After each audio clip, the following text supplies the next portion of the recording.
Oi gente, eu sou a Ione do blog Minha Vida Literária e nesse vídeo eu trago as minhas leituras do mês de abril.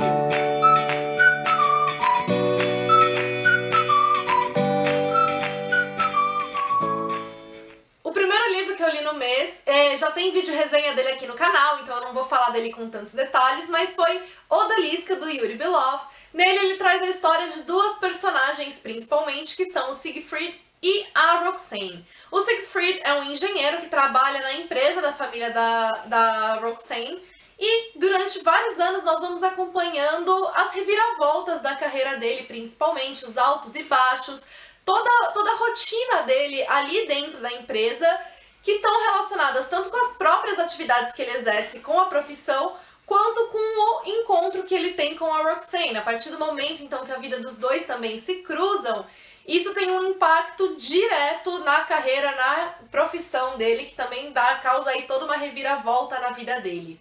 A Roxane, por outro lado, ela é bem mais jovem do que Siegfried e ela leva uma vida dupla. Então, para a família dela, ela é simplesmente a estudante de medicina, é a garota culta, dedicada à família, só que a gente tem um outro lado da vida dela, que é isso que a gente acompanha aqui, que é completamente recheado pela busca de paixões ilícitas, muitas vezes, por todo um ocultismo, um mistério, enfim, é regado por uma parte que quem a conhece não faz ideia que vá ser capaz. E a gente vai vendo então essa trajetória da vida dos dois, como que isso tudo se cruza e como que isso tudo interfere numa outra cadeia de eventos.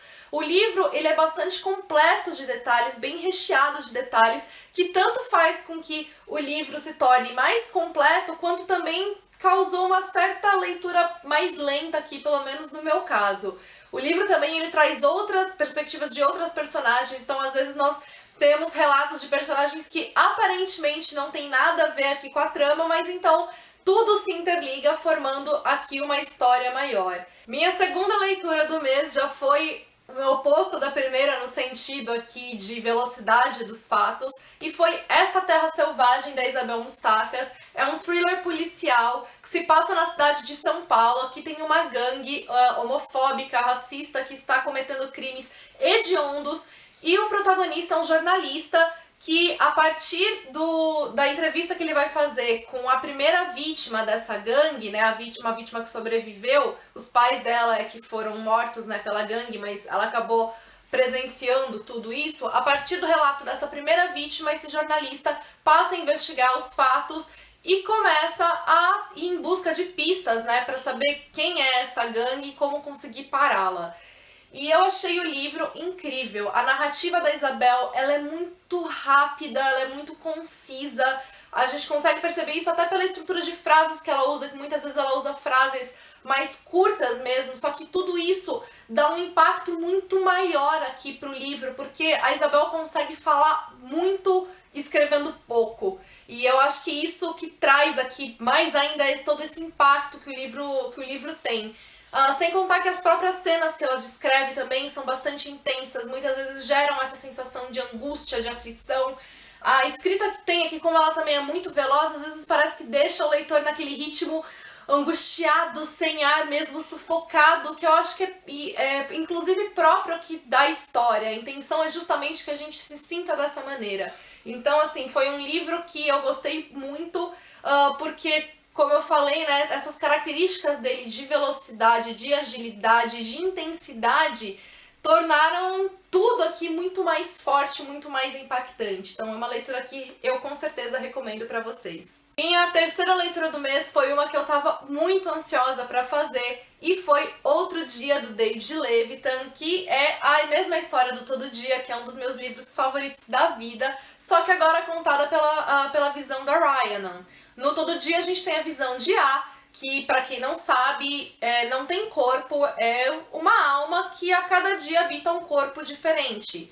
A não sabe por que é assim, por que isso acontece, né, aqui é difícil dizer ele ou ela, porque por não ter um corpo ele também não tem um gênero, ele não pertence a nenhum gênero, ele é simplesmente uma alma, e enfim, e aí A passa pelas mais diversas situações, mas quando ele habita o corpo do namorado da Rhiannon, é quando A se apaixona por ela e aí a passa a tentar todos os dias habitar corpos e voltar para encontrar Rhiannon, porque pela primeira vez a se apaixonou. E aqui no caso da Rhiannon, então, a gente acompanha tudo na perspectiva dela, e a questão principal é o relacionamento que ela vive. Ela vive um relacionamento extremamente tóxico e ela já tá completamente acostumada com isso, a ponto dela não perceber como esse relacionamento é tóxico pra ela. E ela tem, de repente, um dia maravilhoso, perfeito, ao lado do namorado dela, que faz com que ela acredite que as coisas vão ser diferentes. Mas, na verdade, essa diferença se deu porque quem estava ali com ela era não era o namorado dela. E aí a vida dela vira assim, de cabeça pra baixo, porque é muito estranho tanto ela ter que se acostumar com a ideia de que há um corpo, há uma alma habitando corpos, que existe. É muito difícil ela aceitar isso, como também é muito difícil ela conseguir se afastar desse relacionamento que ela tem. É muito difícil ela abrir mão, a cabeça dela fica muito confusa. E eu achei assim muito incrível como a gente consegue se identificar com ela, como a gente consegue entender muito bem tudo aquilo que ela passa. Quando eu li Todo Dia, eu tive uma tendência maior a talvez enxergar as coisas pela visão de Só que, às vezes até olhar pra Ryan com uma certa dificuldade, né, em enxergar as coisas pelo lado dela. Mas aqui isso foi o oposto, porque foi muito mais fácil agora me identificar com ela do que com a visão de mesmo que a gente veja ali sentido no que fala. E, enfim, eu achei a leitura incrível. Ela talvez não foi tão impactante quanto Todo Dia, porque Todo Dia foi a grande novidade, né, que trouxe aquele impacto. Mas ainda assim, eu achei o livro extremamente intenso, extremamente maravilhoso. E eu gostei principalmente por essa identificação que a gente tem com o Rhiannon. Minha outra leitura do mês foi O Céu Noturno em Minha Mente, da Sarah Raymond, uma grande surpresa esse mês. Ele é um infanto juvenil. Aqui na história, o personagem principal, ele tem 14 anos, mas ele é diferente dos outros garotos da mesma idade, porque ele tem um retardo cognitivo, ele não aprende da mesma maneira, ele tem dificuldade para aprender. Então ele também se comporta de maneira diferente, ele não consegue perceber malícia ao redor dele, as pessoas acabam muitas vezes se aproveitando dessa ingenuidade que ele tem, porque ele acredita muito fácil em todo mundo.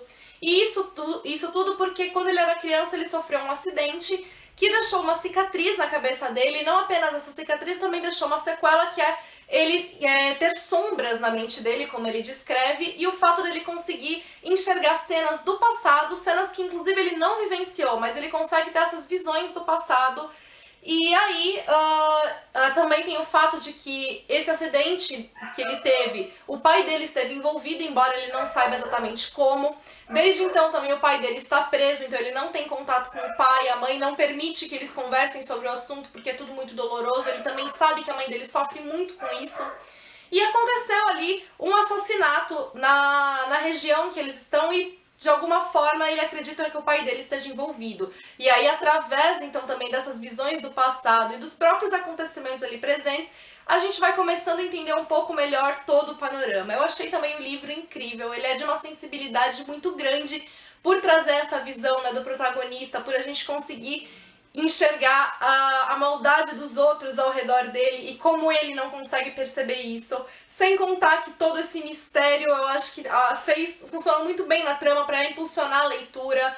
A gente fica curioso para tentar entender o que aconteceu, o que foi um acidente que ele sofreu quando era criança, realmente o que foi que aconteceu para fazer com que a família dele se fragmentasse dessa forma, né?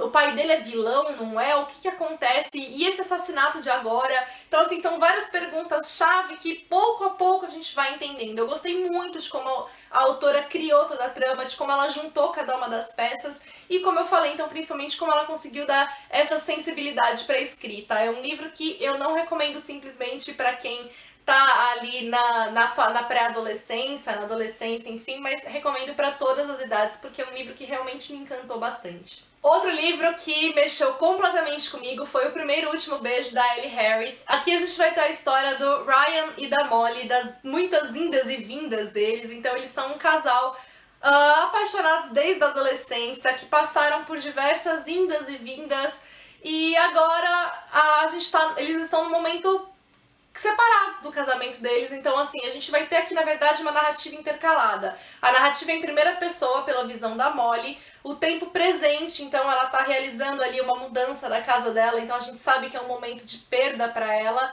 e ao mesmo tempo a gente vai tendo flashbacks do passado, que vão evoluindo de acordo com os muitos beijos que ela teve na vida dela, e assim a gente vai tendo a história dela e do Ryan sendo contada. E só que essa história, como eu falei, apesar, né, da gente ter os flashbacks, esses flashbacks não vêm em ordem cronológica, eles vão dando saltos no tempo. Então, muitas vezes, como a gente tem primeiro uma visão lá da frente para depois ter uma visão do passado, às vezes a gente já sabe que alguma coisa aconteceu, alguma coisa específica, mas a gente não sabe como. E eu gostei muito, né, desse esquema narrativo, da gente tendo a história sendo construída dessa maneira, com os muitos flashbacks. Eu acho que foi um diferencial aqui pro livro, porque se ele fosse construído em ordem cronológica, talvez ele fosse apenas mais um romance, mais uma história de amor.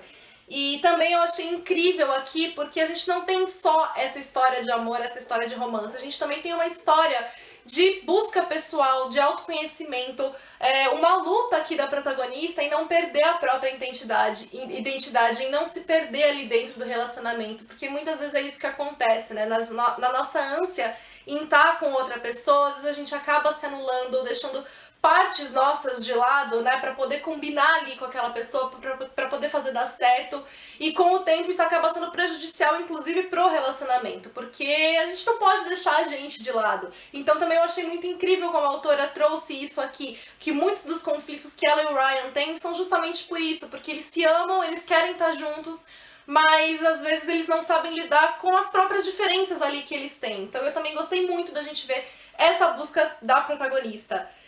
Logo no começo eu já tinha identificado, já tinha sacado o que estava por trás aqui, né, da escrita, que a gente só vai realmente ter certeza lá na frente, mas isso não me impediu do livro me emocionar, dele me tocar muito. Foi aquele livro que eu terminei, assim, aos prantos e não conseguia parar de chorar. Foi realmente, assim, uma história, pra mim, inesquecível. Outro livro que eu li, que também já tem post dele lá no blog, foi O Escaravelho do Diabo, que é um que eu já tinha lido várias vezes na minha infância, na minha adolescência. Foi um dos grandes motivadores pra hoje eu ser fã de thrillers. E aí eu quis comprar o livro pra poder fazer a leitura dele e pra assistir ao filme. E aí eu fiz a leitura dele agora.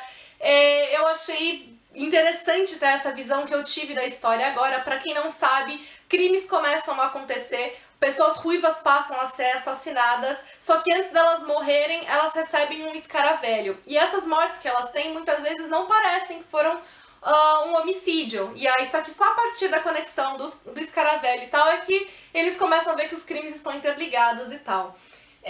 Agora, lendo, na verdade, eu achei o livro com algumas falhas, digamos assim, né? Então a escrita dele, a narrativa, ela é bem rápida, ela não é nada detalhada. E tudo isso porque quando você é uma criança lendo, que é o público-alvo, permite com que haja esse envolvimento. Acho que se tivesse muito detalhe aqui, um pré-adolescente, uma criança não está preparada ainda para esse tipo de leitura. Então ela precisa ser uma leitura mais ágil. Só que eu hoje, como já tenho um outro requerimento, digamos assim, para os livros, né? Então eu queria às vezes mais detalhe, então às vezes eu via como tudo ali estava acontecendo muito rápido e tal. Mas isso não tira o encantamento que eu tenho por esse livro, porque, como eu falei, eu acho que o que conta mais é a visão que eu tenho dele de quando eu li quando criança, de quando eu era o público-alvo dele. E eu acho que também o grande trunfo aqui da autora é que ela não fez uma história bobinha para o público-alvo dela. Ela fez uma história bem consistente, na verdade, uma história bem interessante, que daria, inclusive, um ótimo livro para adultos. E aí o que ela conseguiu fazer para adaptar para o público-alvo foi realmente através da escrita dela. E sobre o filme, gostei muito da adaptação que fizeram. Eles precisaram modificar algumas coisas, mas eu achei as mudanças assim excelentes. Inclusive o protagonista no livro é adulto e no filme ele virou criança. E eu acho que isso foi principalmente para conseguir manter o fato de que essa é uma história para criança. Se eles colocassem um adulto ali como protagonista, o filme não ia conseguir ter essa carga mais leve de um público-alvo, porque, como eu falei, a história não é uma história infantil. Penúltimo livro que eu li no mês, que eu vou falar bem rapidinho, porque também já tem vídeo dele aqui no canal, é Quem Sabe Um Dia, da Lauren Graham, que eu li pro Desafio Fuscando sobre Chick-Lit. Aqui a gente tem a história da protagonista que foi pra Nova York em busca do sonho dela de ser atriz. Ela já tá lá há 2 anos e meio e a questão é que ela disse pra si mesma que ela ficaria apenas 3 anos em Nova York tentando esse sonho dela. Se não desse certo, ela ia desistir da carreira de atriz e ia tentar começar de novo. E agora faltam 6 meses pro prazo dela expirar e ela precisa fazer alguma coisa com relação à própria vida profissional dela. E o livro ele é bastante divertido, a gente acompanha então essa trajetória realmente da protagonista, as muitas tentativas que ela faz na carreira e a gente vai vendo também aqui um processo de autoconhecimento dela, de busca dela, porque muitas também das dificuldades que ela enfrenta são com relação à própria insegurança que ela tem, a própria baixa autoestima dela. Então a gente vai vendo essa evolução da protagonista, isso que eu achei muito interessante. Ele é um livro que não foca aqui no romance, mas eu achei que vale muito a pena, principalmente então por a gente ter essa trajetória da protagonista e por ele ser um livro bastante divertido, com bastante humor. Por fim, o último livro que eu li no mês, na verdade eu terminei de ler em maio, mas eu quis incluir aqui pra vocês, eu li pra faculdade e foi o Luanda, do José Luandino Vieira. Esse é um livro da literatura africana. O José Luandino Vieira, na verdade, ele é português, né, nascido em Portugal, mas ele foi muito novo pra Angola. E esse livro foi escrito principalmente enquanto ele esteve preso na década de 60. O livro é formado por 3 histórias diferentes e ele é um grande símbolo da luta de libertação de Angola. Então Angola é um dos países da África, aliás, a África como um todo, né, ela teve o período dela de libertação colonial, né, de independência muito tardio. A independência de Angola, se não me engano, foi em 75. Então esse livro é um grande símbolo da luta de Angola pela independência. Então em conseguir construir sua própria identidade, marcar sua cultura e se opor ao colonizador, que no caso Portugal. Então as 3 histórias, na primeira a gente tem a Vovó Xixa e seu neto Zeca Santos, e é uma história aqui em que se passa na miséria. Todas as histórias se passam nos museques, que são os bairros do colonizado em Angola. Então é o bairro dos negros, é o bairro dos pobres, seria a nossa espécie de favela. E ali então nós temos essa situação de miséria da avó e seu neto, e o neto tentando buscar um emprego para conseguir quebrar essa situação de miséria, para que eles possam sobreviver. No segundo, eu esqueci o nome agora, mas a gente tem a história de 3 bandidos diferentes, né? Um deles que foi preso porque ele roubou uma sacola de patos, e ali na cadeia que eles se encontram, na verdade, que vão ter um momento ali de redenção entre os 3, que a história dos 3 está interligada e tal. E na última história a gente também tem a história do ovo e da galinha, que são 2 vizinhas brigando, porque a galinha de uma botou um ovo no terreno da outra e agora as 2 estão brigando pelo direito de quem é o ovo.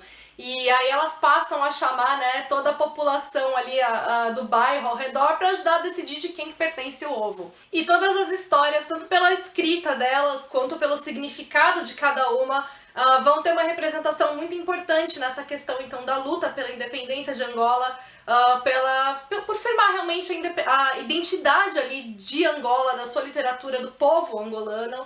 E não é um livro fácil de ser lido, porque ele mistura muito o português com a língua lá de Angola, não só as palavras, mas às vezes a estrutura das orações. Então não é realmente assim uma leitura light, não é uma leitura fácil.